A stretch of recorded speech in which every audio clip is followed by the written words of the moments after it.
Deux tueurs en série rôdent dans le Midwest américain et s'attaquent autant à des adultes qu'à des enfants. Les agents n'ont malheureusement pas d'autre choix que de suivre la piste de cadavres qu'ils laissent derrière eux.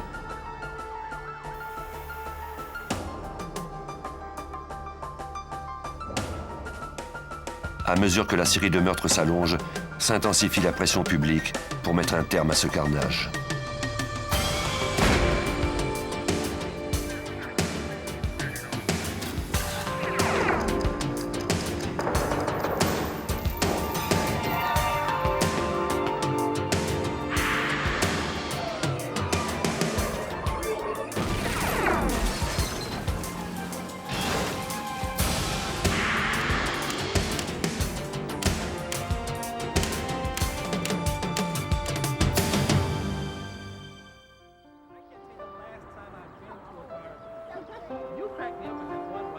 À Kenosha, au Wisconsin, une petite ville près de la frontière de l'Illinois, Juanita Witt arriva chez elle avec Vernita, sa fillette de 9 ans, et Robert Knight, son nouvel ami.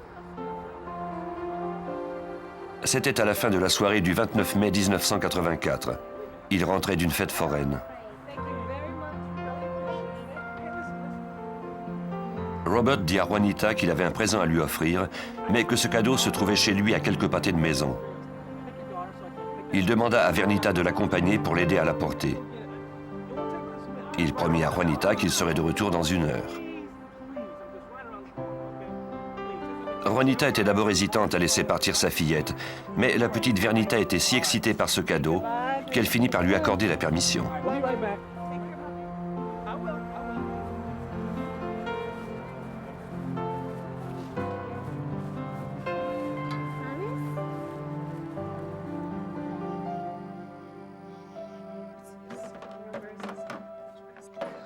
Il était près de minuit et Robert et Vernita n'étaient pas encore revenus. Juanita n'osait pas quitter son appartement de peur que sa fillette rentre et trouve la maison vide. L'inquiétude finit par l'emporter.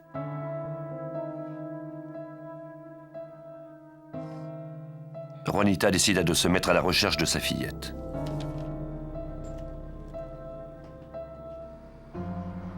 Elle se rendit à l'adresse que lui avait donnée Robert. Quand elle arriva sur les lieux, son inquiétude se transforma en horreur. Le bâtiment dans lequel Robert Knight prétendait vivre était abandonné.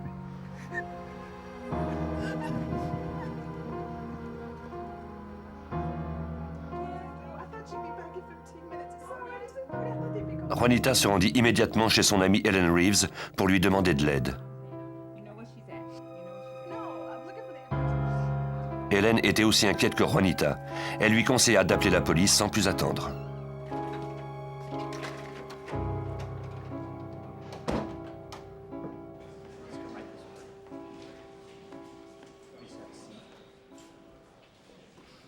Juanita déclara à l'agent qui prenait sa déposition que sa fillette n'avait rien d'une fugueuse. L'agent commença à l'interroger à propos de Robert Knight.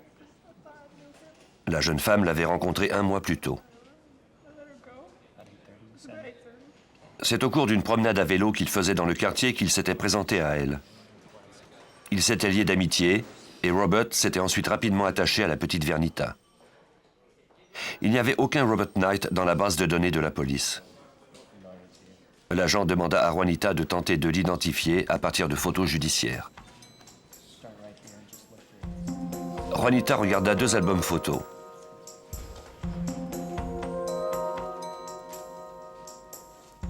Elle pointa du doigt celle d'un homme en particulier. C'était bien lui. Le nom de l'homme identifié par Juanita était en fait Alton Coleman.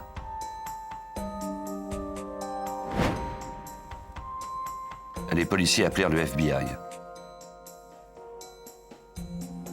L'agent spécial Berdena Passanelli du bureau de Kenosha au Wisconsin fut assigné à l'enquête. Le FBI est toujours impliqué dans une enquête quand un jeune enfant disparaît dans des circonstances inhabituelles. C'était exactement le cas dans cette affaire.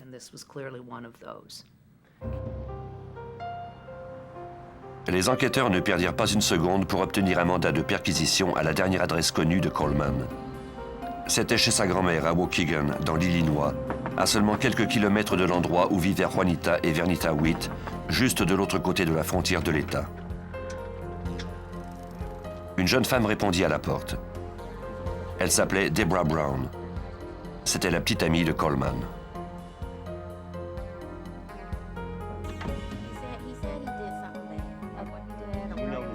Selon Deborah, Coleman n'était pas rentré de la nuit. Il était revenu seul à la maison vers 8 heures du matin. Il avait enfilé un complet car il devait comparaître en cour plus tard dans la matinée. Coleman avait été accusé du viol d'une adolescente de 14 ans à la pointe de son couteau. Brown déclara également que Coleman lui avait avoué avoir fait quelque chose de très mal la veille, mais il ne lui avait pas dit de quoi il s'agissait. Les enquêteurs attendirent à la maison le retour de Coleman, pendant que d'autres agents ratissaient le secteur. Le suspect était introuvable. Le FBI se joignit aux détectives du service de police local. Les détectives de Kenosha et de Waukegan connaissaient déjà Coleman de réputation. C'était un criminel violent au passé troublant. Quand j'ai pris connaissance des antécédents de Coleman, j'ai compris qu'il était très dangereux. Au service de police de Waukegan, on l'avait arrêté à plusieurs reprises. Il avait été arrêté 10 ans plus tôt pour le viol d'une femme de 40 ans. Il avait aussi été arrêté pour des assauts et pour avoir molesté et violé des enfants. En étudiant son dossier et en parlant avec les détectives qu'il connaissait, on pouvait clairement constater que cet individu devenait de plus en plus violent. Nous nous sommes séparés en équipe et nous avons commencé à interroger des gens.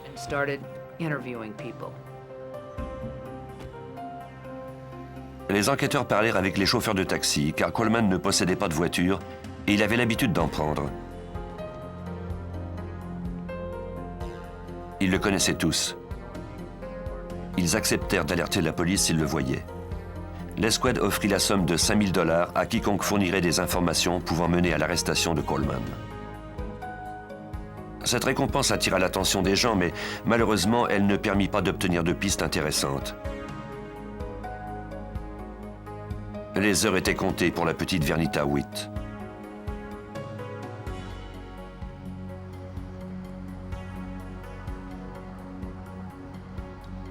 Le 31 mai, 2 jours après le début de l'enquête, un chauffeur de taxi de Waukegan qui connaissait Coleman appela la police pour signaler qu'il s'apprêtait à le faire monter à bord de son véhicule.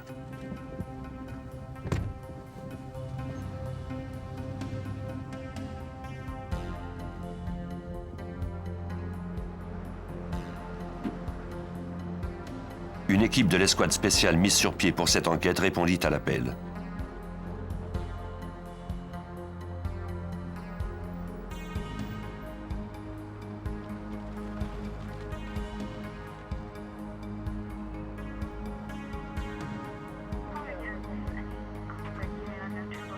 Le chauffeur déposa Coleman chez sa sœur Terry.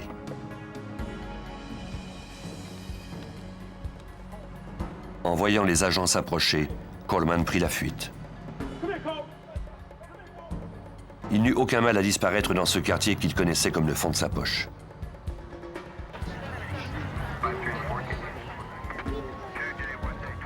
L'enquête n'avait débuté que 2 jours plus tôt et le suspect était presque à la portée des détectives.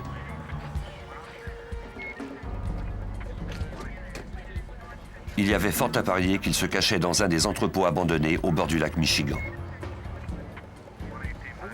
Le lieutenant Mark Hanson, du service de police de Waukegan, était l'enquêteur en chef de l'escouade spéciale. Il y avait de nombreux bâtiments abandonnés dans le secteur, comme des tours d'appartements. Il y avait également beaucoup de buissons et il faisait nuit. C'était facile de prendre la fuite à cet endroit. Les recherches se poursuivirent toute la nuit. 8 heures plus tard, il semblait bien aux policiers qu'il n'y avait guère de chance de retrouver le suspect et la petite Vernita. Pour trouver une piste, les enquêteurs firent paraître des communiqués dans les médias. Ils y donnaient tous les détails entourant l'enlèvement. On fit paraître des photos de Vernita Witt, demandant à quiconque disposant d'informations à son sujet d'entrer en contact avec la police. La nouvelle se propagea rapidement. De nombreuses personnes appelèrent les détectives pour dire qu'ils avaient vu Coleman. Mais la plupart de ces pistes ne menaient nulle part. Un chauffeur de taxi qui avait aperçu la photo de Vernita au bulletin de nouvelles appela alors l'escouade spéciale. Il se rappelait avoir fait monter Coleman à bord de son taxi avec une petite fille le soir de sa disparition. Il avait cru qu'il s'agissait d'un père avec sa fille. Il les avait déposés vers minuit près d'un cimetière de voitures dans le secteur industriel de Waukegan.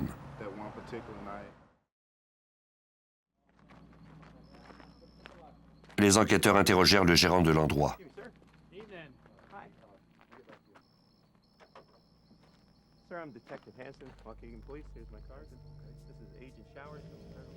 Ce dernier avait aperçu un homme accompagné d'une fillette lors de la nuit en question.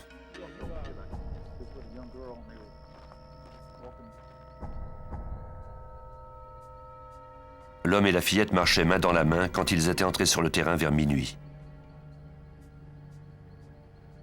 Il n'avait pas vraiment pu voir le visage de l'homme, mais il avait cependant remarqué sa démarche chaloupée, une caractéristique propre à Coleman selon ses proches.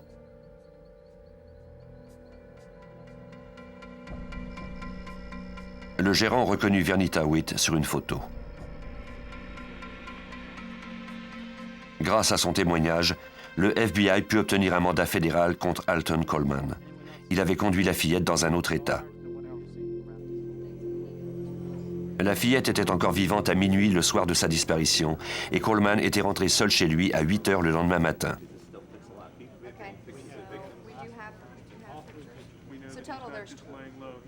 Qu'était-il donc arrivé à Vernita pendant ce laps de temps? Coleman et Vernita semblaient s'être volatilisés. Le soir du 19 juin, 3 semaines après la disparition de la fillette, les enquêteurs reçurent l'appel d'un homme à Waukegan. Il fouillait dans un immeuble abandonné à la recherche de morceaux de métal qu'il pourrait revendre.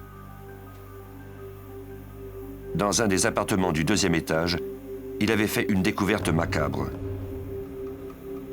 Le corps d'une fillette gisait sur le carrelage de la salle de bain.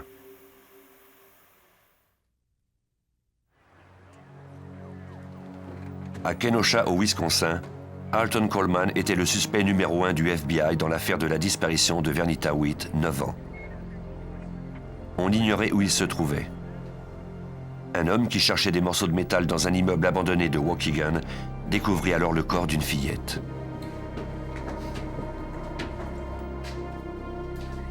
On dépêcha immédiatement une équipe d'experts légistes sur les lieux. Sous une couverture se trouvait le corps de la fillette, enveloppé d'un blouson d'homme. Des fils électriques enserraient ses mains, ses pieds et son cou. Elle était dans un état de décomposition trop avancé pour qu'on puisse l'identifier rapidement, mais l'agent spécial Jeff Showers croyait qu'il s'agissait de Vernita Witt.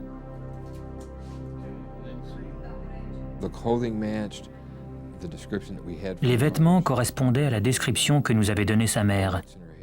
Dans ses cheveux, il y avait encore les barrettes dont elle nous avait parlé. Elle portait une veste de nylon vert. Dans les poches de cette veste, nous avons trouvé les tickets de la fête foraine.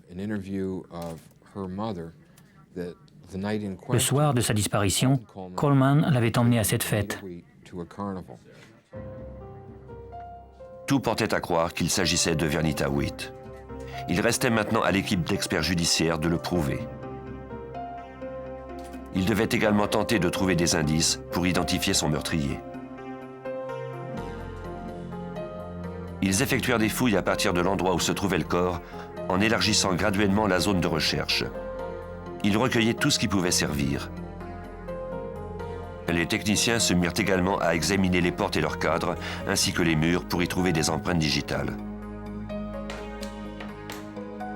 Il était vraisemblable que celui qui avait emporté le corps dans la salle de bain ait été en contact avec la porte.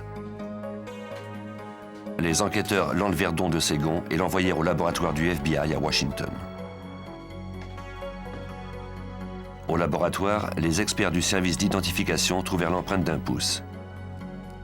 Ils procédèrent à des comparaisons à partir des échantillons dont ils disposaient. Les résultats furent positifs. L'empreinte était bien celle du pouce d'Alton Coleman.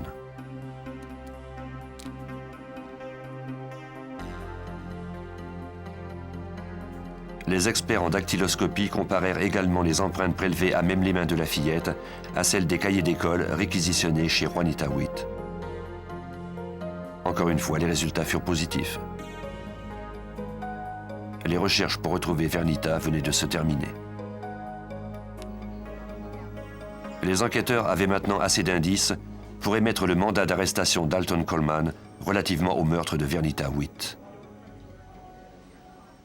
Nous savions qu'Alton Coleman avait tué la fillette et que nous avions affaire non pas à un ravisseur, mais bien à un meurtrier.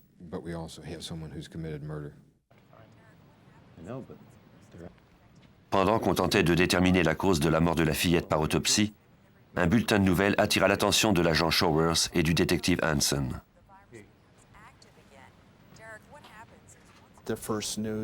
Une fillette avait été enlevée à Gary, dans l'Indiana. L'agent Showers et moi-même avons tout de suite pensé que cet enlèvement était peut-être relié à Coleman. Le bulletin mentionnait également un détail troublant. Il n'y avait pas un, mais deux meurtriers. Le second suspect était une femme de race noire. Les enquêteurs soupçonnèrent immédiatement la petite amie de Coleman, Deborah Brown, qui n'avait pas été vue depuis quelques semaines. Si les enquêteurs ne s'étaient pas trompés, Alton Coleman et Deborah Brown étaient maintenant à 150 km de leur lieu de résidence. Ils étaient en cavale et laissaient une traînée de cadavres derrière eux.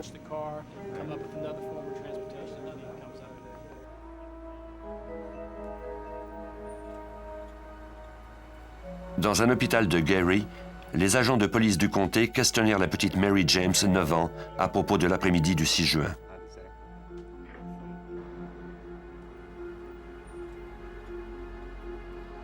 Mary déclara aux policiers que Janice Clay, 7 ans, et elle se rendaient à pied au magasin quand un homme et une femme à vélo s'étaient approchés d'elle.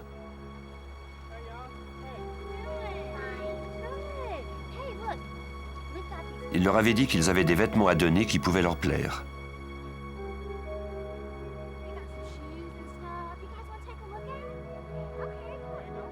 Mary et Janice suivirent le couple à travers un boisé pour aller voir les vêtements.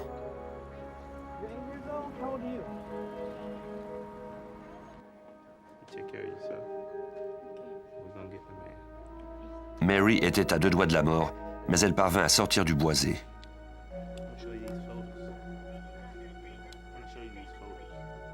Par la suite, elle identifia Coleman sur des photos envoyées par le FBI, mais pas Deborah Brown. Toutefois, sa description de la suspecte correspondait parfaitement à elle. Les enquêteurs savaient maintenant qu'ils étaient aux prises avec 2 meurtriers. Jusque-là, Deborah Brown avait été un témoin puisqu'elle avait coopéré avec nous à Waukegan. Coleman lui avait alors confié qu'il avait fait quelque chose de très mal. Elle nous avait montré les vêtements qu'il portait au cours de la nuit et qu'il avait enlevés quand il était rentré à 8 heures du matin. Mais suite à l'enquête de Gary, nous savions maintenant qu'elle participait vraisemblablement au meurtre.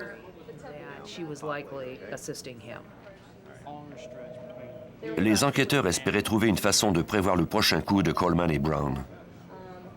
Les 2 meurtres avaient été commis au sein de populations majoritairement noires auxquelles les suspects se mêlaient facilement.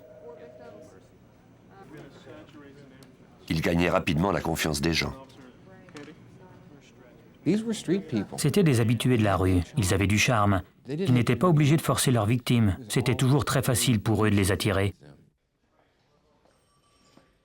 Les enquêteurs consultèrent des experts du service des sciences comportementales du FBI. Ils cherchaient à retrouver leurs pistes pour les arrêter avant qu'ils ne fassent un autre coup. Pour l'expert, le comportement de plus en plus violent de Coleman était sans doute relié à ses démêlés avec la justice à Waukegan. Coleman a enlevé Vernita la veille de sa comparution pour le viol d'une jeune fille de 14 ans. Il l'a enlevée, puis il l'a tuée. C'était en réaction au stress qu'il éprouvait à cause de sa comparution. Il continuait sans doute de tuer à cause de la colère qu'il ressentait.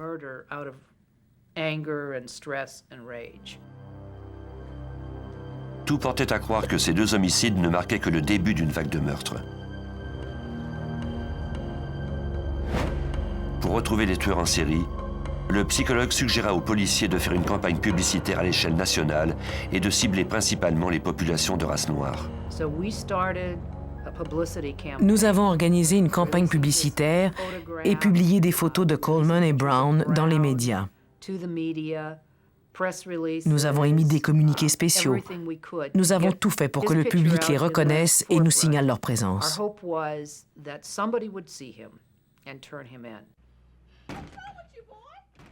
Malheureusement, l'escouade spéciale ne parvenait jamais à rattraper le couple. Le 8 juillet, des détectives de l'Ohio apprirent aux agents qu'une dame âgée du nom de Rose Wiggins avait signalé la disparition de sa fille. Plus tôt le même jour, Rose s'était rendue chez sa fille, mais elle s'était trouvée devant une porte verrouillée. Son petit-fils, James, avait tellement peur qu'il ne voulait pas lui ouvrir la porte. Une fois sur les lieux, le détective parvint à le convaincre qu'il était là pour l'aider et qu'il n'avait plus rien à craindre.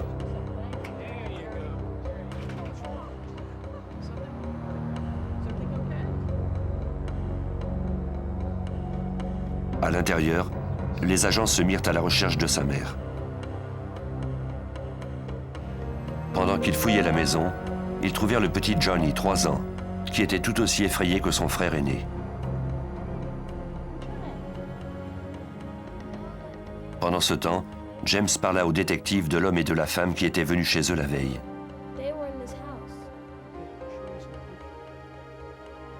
Le détective montra à l'enfant de 8 ans des photos des suspects, Coleman et Brown. James les identifia sans hésitation. C'était bien le couple qui était venu.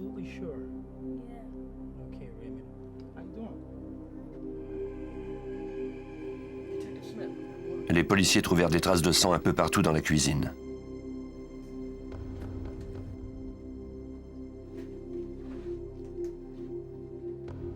Ces traces de sang menaient au sous-sol.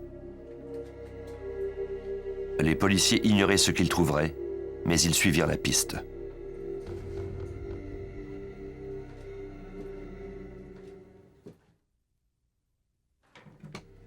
En Ohio, des policiers interrogèrent un garçon apeuré qui avait identifié Coleman et Brown à partir de photos. Ils étaient venus chez lui la veille. Les policiers trouvèrent alors des traînées de sang sur les murs.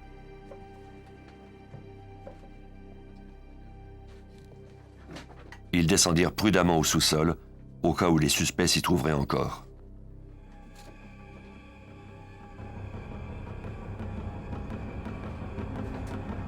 Là où la traînée de sang s'arrêtait, ils découvrirent les corps de Virginia et Kimberly Blake, sa fille. On les avait entassés dans un espace vide dans le sous-sol.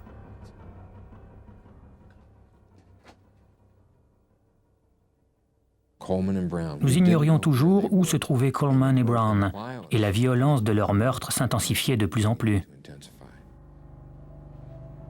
Les policiers poursuivirent les fouilles au cas où les suspects se trouveraient encore dans la maison. Mais ils étaient partis. Ils n'avaient laissé derrière eux qu'un seul indice de leur identité, des mèches de cheveux.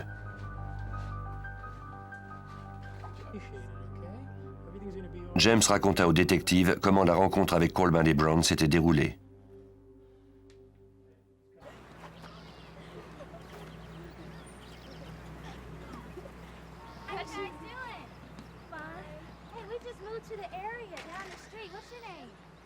Le couple s'était arrêté devant la maison pour jouer avec eux.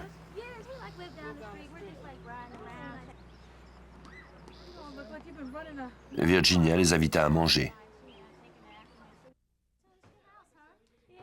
C'était une soirée d'été comme toutes les autres.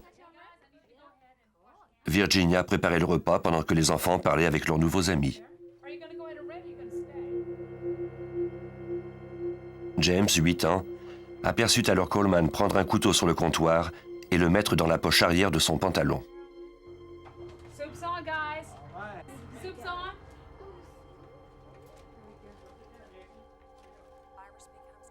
Après le repas, Coleman, Brown ainsi que James et son petit frère passèrent au salon pour écouter la télévision. Aux manchettes du bulletin de nouvelles, on parla du couple de meurtriers. En apercevant sa photo, Coleman éteignit la télé. Il dit ensuite au garçon d'aller se coucher.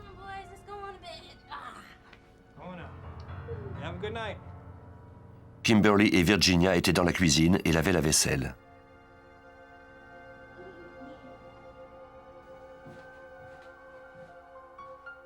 Coleman était conscient de l'attention qu'il suscitait dans les médias. Deborah et lui devaient changer leur apparence physique. Il trouva des ciseaux et se coupa les cheveux.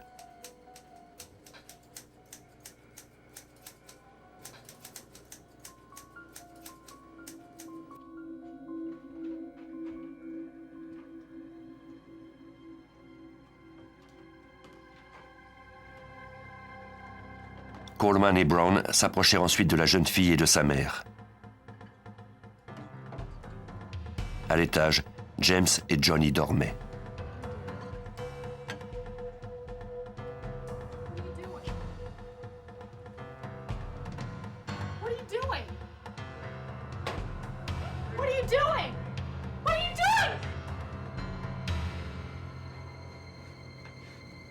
Après avoir poignardé Virginia et Kimberly, ils traînèrent leur corps jusqu'au sous-sol et les dissimulèrent.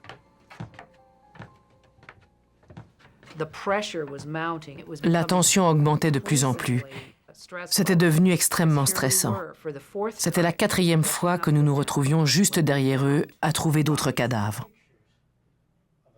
La tactique de Coleman et de Brown consistait à prendre des victimes par surprise. Quand quelqu'un arrive chez soi en vélo, on se dit que cette personne vit dans le quartier. Si elle arrivait à pied, on aurait davantage de soupçons. À vélo, on est moins méfiant. La nouvelle du meurtre d'une mère et de sa fille mit la population en état de choc. L'aspect brutal des meurtres força le FBI à ajouter un 11e nom à sa liste des 10 personnes les plus recherchées. Cela ne se produit que très rarement. Le numéro 11 est réservé aux tueurs particulièrement redoutables.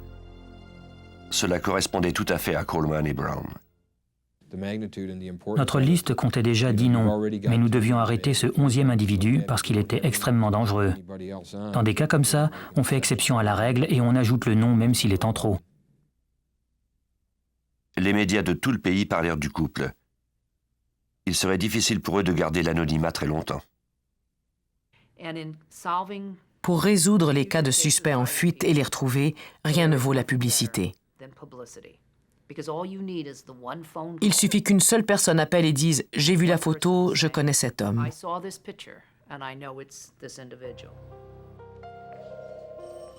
Le téléphone se mit à sonner comme jamais auparavant. Tous les crimes qui portaient une signature semblable à celle des suspects étaient signalés aux membres de l'escouade spéciale. Il fallait espérer que les détectives pourraient enfin rattraper les fugitifs. Coleman et Brown finiraient bien par se lasser de cette vie de fugitif et ils retourneraient éventuellement en territoire familier. Les agents appelèrent toutes les personnes qui les connaissaient à Waukegan. Nous les avons informés que nous étions toujours à la recherche d'Alton et de Deborah et qu'ils étaient impliqués dans un autre meurtre. Nous espérions ainsi les convaincre de nous aider. Le 13 juillet, des enquêteurs de la banlieue de Cincinnati, en Ohio, répondirent à un appel au service d'urgence. Michelle Stone raconta aux policiers ce qui lui était arrivé.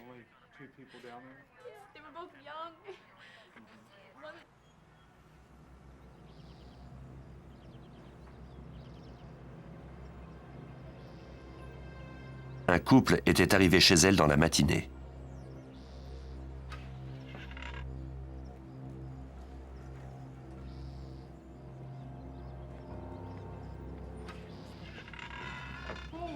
L'homme et la femme avaient dit au père de Michelle, Jack Stone, qu'ils étaient intéressés à acheter la roulotte garée dans l'allée et qui était à vendre.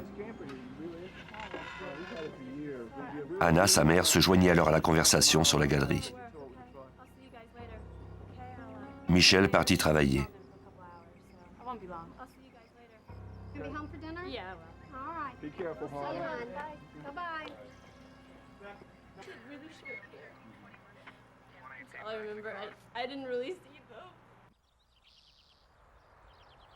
Quand elle rentra à la maison plus tard, Elle remarqua que les vélos du couple étaient encore sur la pelouse devant la maison.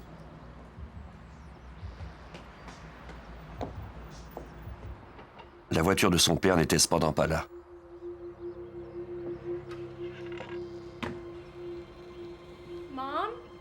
À l'intérieur, elle constata que la maison avait été vandalisée. Elle chercha ses parents. Comme elle ne les trouvait pas, elle commença à s'affoler en marchant parmi les objets épars qui jonchaient le sol.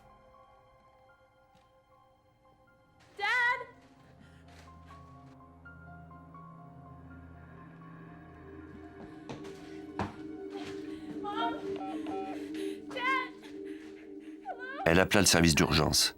Au même moment, elle entendit un faible gémissement. Près de la porte qui menait au sous-sol, elle aperçut sur le mur la marque d'une paume de main ensanglantée.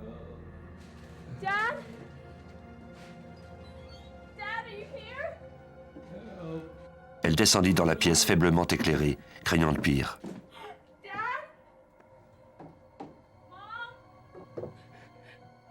Ses parents gisaient immobiles, l'un à côté de l'autre. Jack Stone était mourant.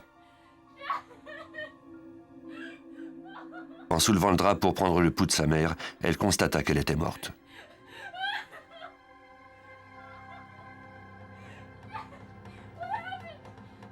Michelle attendit les secours aux côtés de son père.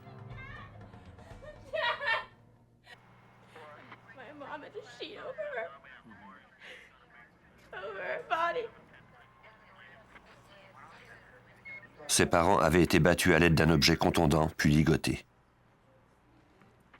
Michelle décrivit à la police le couple qui s'était arrêté à la maison de ses parents un peu plus tôt ce jour-là.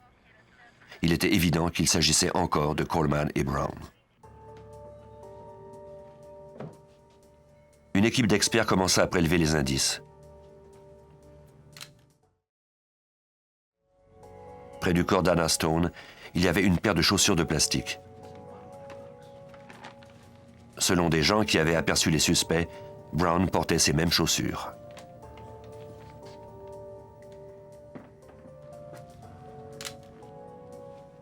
Les experts recueillirent également des outils tachés de sang près du corps. Plus tard, l'équipe d'experts confirma qu'un pied de biche avait servi à tuer Anna Stone. Il était couvert des empreintes digitales de Coleman. Il n'avait même pas tenté de cacher son crime. Malheureusement, il n'avait donné aucune information sur l'endroit où il était parti. Les pistes étaient toutes des impasses. Chaque fois que nous trouvions des corps, les suspects étaient déjà en cavale.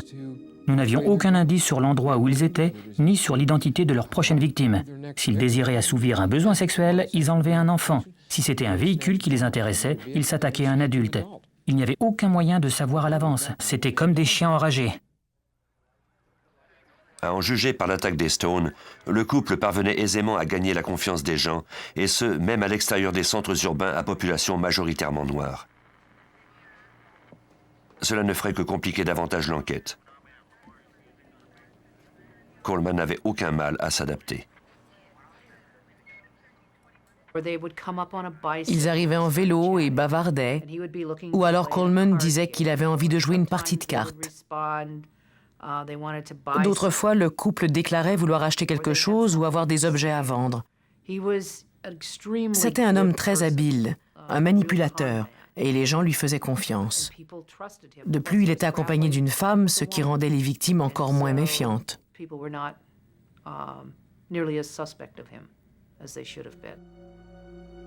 La rage de Coleman allait en s'intensifiant, mais sa capacité de charmer ses victimes n'avait rien perdu de sa force.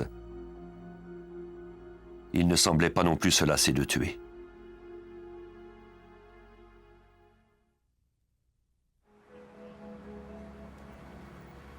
Un mois et demi s'était écoulé depuis qu'Alton Coleman et Deborah Brown s'étaient lancés dans une vague meurtrière qui avait coûté la vie à 5 personnes. À Cincinnati, Coleman avait battu un homme et sa femme. Anna Stone était morte et la vie de Jack, son mari, ne tenait plus qu'à un fil. Leur voiture avait disparu. On émit immédiatement un appel aux voitures de police pour signaler le vol de cette voiture. 2 jours plus tard, un fermier découvrit la voiture abandonnée sur sa propriété de Lexington au Kentucky, à 170 km de Cincinnati.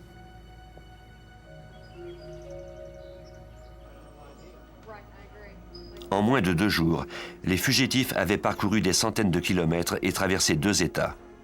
La campagne publicitaire organisée par le FBI leur laissait cependant peu d'endroits où se cacher. Coleman et Brown semblaient s'éloigner de plus en plus de l'Illinois, contrairement à ce que les enquêteurs avaient espéré. Alton Coleman et Deborah Brown n'étaient pas des machines à tuer normales.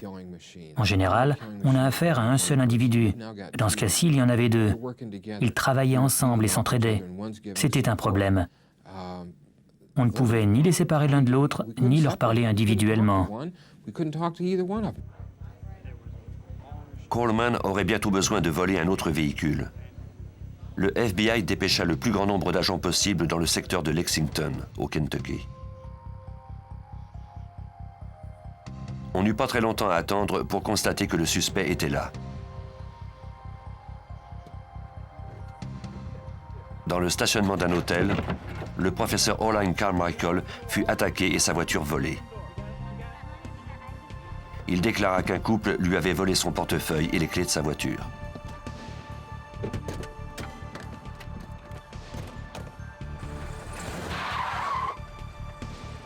Le couple avait pris la fuite en laissant le professeur blessé, mais encore en vie.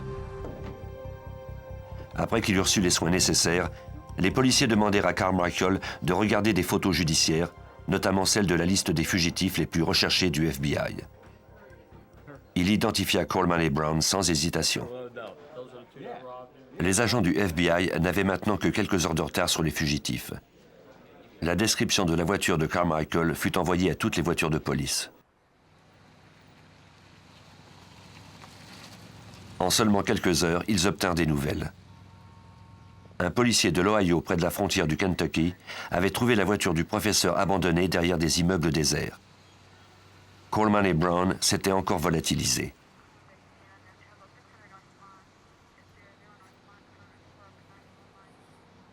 Pour ces agents d'expérience, la découverte de la voiture en Ohio signifiait que le couple avait enfin repris le chemin de la maison. Instinctivement, on savait qu'ils retournaient dans leur région. Il était possible qu'ils ne rentrent pas à Waukegan, mais ils retournaient sans contredit dans un endroit où ils étaient à l'aise. Coleman n'avait jamais vécu à Gary dans l'Indiana, ni à Détroit ou à Toledo. Il n'avait jamais été à Cincinnati et à Dayton dans l'Ohio, ni à Lexington au Kentucky. Il était fatigué. Il errait dans un endroit où il connaissait les rues, les gens. Il rentrait enfin.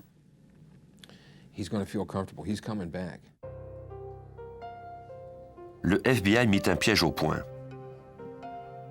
Les agents et les policiers de plusieurs États unirent leurs forces pour retrouver Coleman et Brown sur la route qui les ramenait en Illinois. Tous les rapports de voitures volées et tous les assauts devaient être traités en priorité.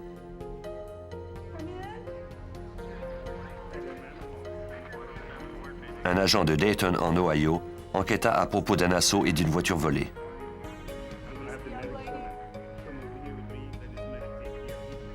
L'appel avait été fait par un couple de gens âgés, le révérend Gay et sa femme. Le révérend avait été sauvagement battu.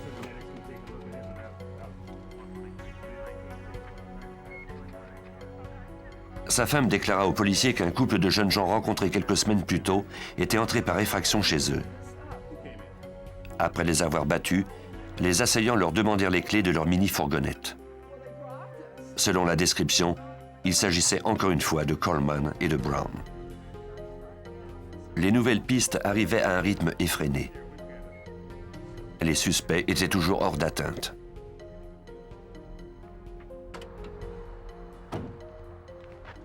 Heureusement, les agents du FBI les rattrapaient inexorablement. Le jour suivant l'assaut en Ohio, les détectives du FBI impliqués dans l'opération Piège découvrirent une mini-fourgonnette abandonnée près d'un lave-auto en Indiana. Elle appartenait au révérend Gay. Plus tard le même jour, des ouvriers de la construction sur l'autoroute 65, près de Zion en Illinois, firent une découverte macabre. C'était le corps d'un homme âgé de l'Indiana dont la disparition avait déjà été signalée. C'était le jour de son 77e anniversaire. Les indices trouvés ne laissaient aucun doute sur l'identité des meurtriers. Le corps avait été trouvé à moins de 30 km de la maison de Coleman et Brown.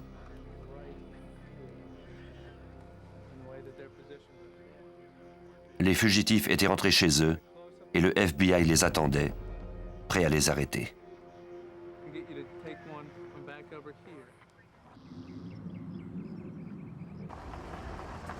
Le 20 juillet, à Evanston, dans l'Illinois, un homme reconnut Alton Coleman et Deborah Brown au parc Mason.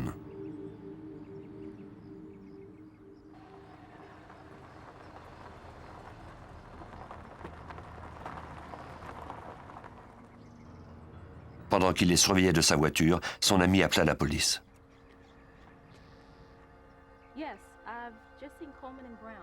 Les enquêteurs attendaient cet appel depuis trop longtemps.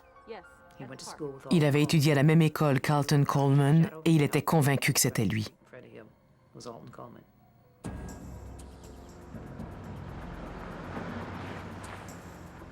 Les policiers d'Evanston se rendirent sur les lieux.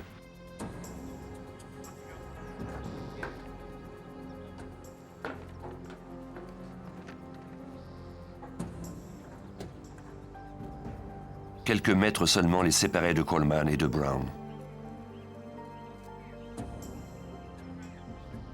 Avec une facilité déconcertante, ils cernèrent Coleman. Ce dernier déclara qu'il faisait erreur sur la personne. Deux autres policiers entourèrent Brown. Quand on lui demanda comment elle s'appelait, elle donna un faux nom et fit de même en présentant Coleman. Les policiers trouvèrent un couteau sur Coleman ainsi que de fausses pièces d'identité. Ils conduisirent le suspect au poste de police.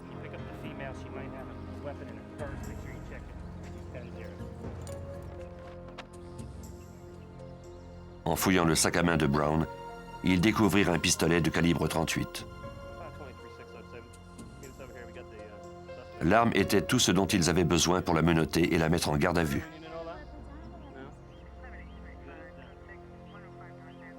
Deux des fugitifs les plus recherchés par le FBI avaient été arrêtés sans encombre. Après presque 2 mois, la vague meurtrière était enfin terminée. Coleman s'entêta à déclarer qu'il n'était jamais allé aux endroits où les meurtres avaient été commis. Mais les indices judiciaires accumulés au cours des 7 semaines prouvaient qu'il mentait. Alton Coleman fut accusé de l'enlèvement de Vernita Witt par le gouvernement fédéral. Il fut également accusé d'homicide par 3 États américains. Deborah Brown fut accusée elle aussi pour son rôle dans les meurtres.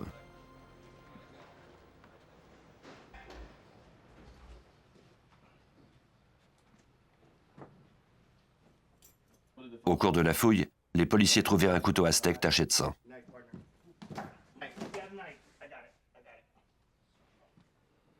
Ce couteau avait servi à tuer Alice Myers, une jeune fille de 15 ans.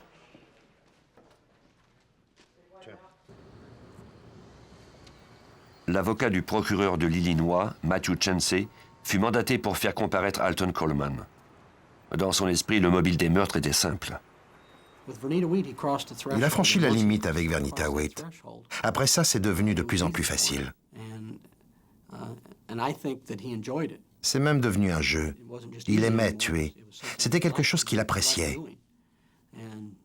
Il cherchait toutes les occasions pour recommencer. Ensemble, Coleman et Brown ont fait 7 victimes. 3 États désiraient qu'il soit condamné à mort. Brown eut droit à son propre procès. Elle fut condamnée à la prison à vie. Jusqu'à la fin, elle resta fidèle à son ami. Quand elle a appris la sentence de Coleman, elle a déclaré que c'était elle qui avait commis les meurtres et pas lui. Elle tentait encore de le sauver, mais cela n'a pas fonctionné.